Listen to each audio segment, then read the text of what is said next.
അപ്പൊ തനിക്ക് റിലേഷൻഷിപ്പ് ഒന്നും ഉണ്ടായിട്ടില്ലേ? അല്ല, അതൊക്കെ ഉണ്ടായിട്ടുണ്ട്. അതെന്താ സംഭവം?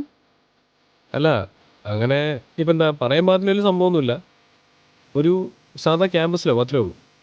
പക്ഷേ അന്നത്തെ സിറ്റുവേഷനൊക്കെ വെച്ചിട്ട് നൈസായിട്ട് എൻ്റെ പണിയൊന്നും പണിയായിരുന്നു. നല്ലൊരു തേപ്പ് കിട്ടിയല്ലേ? അതെ, നൈസായിട്ട്. ഒരു വർഷം സത്യം പറഞ്ഞാൽ നല്ല അസ്ഥിക്ക് കൊടുത്ത് പണിയായിരുന്നു. പിന്നെ ഈ ലോങ് ഡിസ്റ്റൻസ് അതിൻ്റെ പ്രശ്നങ്ങളൊക്കെ ഞാൻ ലേറ്റായിട്ട് അറിഞ്ഞത്. പിന്നെ എനിക്ക് മനസ്സിലായി അവളുടെ കുറേ തമാശകളൊന്നായിരുന്നു ഞാൻ. സത്യം പറഞ്ഞാൽ പറയാനാണെങ്കിൽ മഹാഭാരതം പോലെ നീണ്ട കഥയാണ്. പക്ഷേ ഇപ്പോൾ ഓർക്കുമ്പോൾ വൻ കോമഡിയാണ്. പക്ഷെ അന്ന് വിട്ടുകളയടോ, അത് തനിക്കുള്ളതായിരുന്നില്ല. പക്ഷേ പിന്നീട് ഒരു റിലേഷൻഷിപ്പിലേക്ക് പോകുന്ന ധൈര്യം ഉണ്ടായിട്ടില്ല.